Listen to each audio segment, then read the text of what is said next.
পরিমল রিয়াং।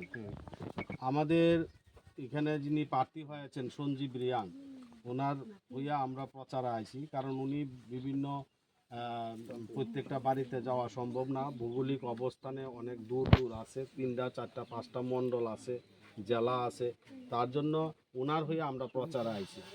তো আমাদের এই সরকার, বিজেপি সরকার গঠন হওয়ার পরে আপনি কোনো কিছু পাইছেন নি সরকার থেকে?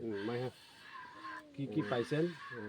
পিএম কিষাণ মাইহা, নৌ মাইহা, লামা মুহা, tuyung tung, প্রতি পাড়া পাড়াও tung, কারেন্ট সুবিধা একদম মাই tung, কারেন্ট ইনকে সোলার সুবিধা মাই tung, মাইরং মাংনা মাচা tung, বদিকে বাং মাংখানো মাইহা tung, গ্যাস পমাই tung, রাবার মাই tung, বাং মা মাইহা, বাং দাবি no মাইহা, ইনকে খুশি হওয়া প্রধানমন্ত্রী নরেন্দ্র মোদীজিও খুবই খুশি যে ত্রিপুরা রাজ্য মুখ্যমন্ত্রী প্রফেসর ডাক্তার মানি সাহা বলব ধন্যবাদ।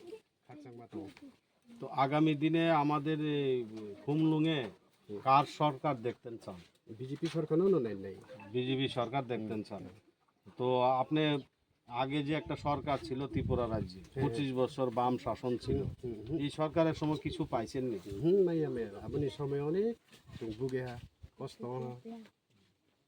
তা আপনি যে এত কিছু পাইছেন আমাদের বিজেপি সরকার আসার পর, আমাদের এখানে কার্যকর্তা বা আমাদের বিজেপি দলের নেতারা আপনাদের কাছে কোনো চাঁদা বা টাকা পয়সা নিয়েছে?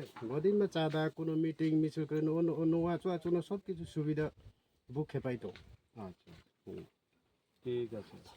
তো এখানে তো মথারও ক্যান্ডিডেট হয়েছে, সিপিএম এরও আছে, কংগ্রেসেরও আছে, তারাও তো বাড়ি বাড়ি আইতাছে ভোটের লাগে।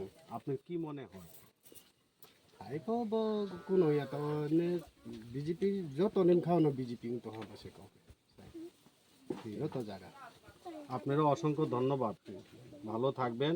বিজেপিকে পদ্মফুলে ভোট দিবেন, আমাদের প্রার্থীকে বিপুল ভোটে যাতে জয় হয়। আর এই যে দুর্নীতি ভ্রষ্টাচার করছে মথা, তাদের যাতে জমানত জব্দ হয় সেই লক্ষ্য রেখা আমাদের এই এলাকাতে উন্নয়নের জন্য আমাদের প্রার্থীকে জয় করতে হবে। আমার সাথে সবাই বলুন, ভারত মাতা কি জয়, বিজেপি জিন্দাবাদ, নরেন্দ্র মোদি জিন্দাবাদ, প্রফেসর ডক্টর মানিক সাহা জিন্দাবাদ, সঞ্জীব রিয়া জিন্দাবাদ, সঞ্জীব রিয়া জিন্দাবাদ, নগো নগো জিন্দাবাদ, নগো নগো বিজেপি, নগো নগো বিজেপি, নগো নগো বিজেপি।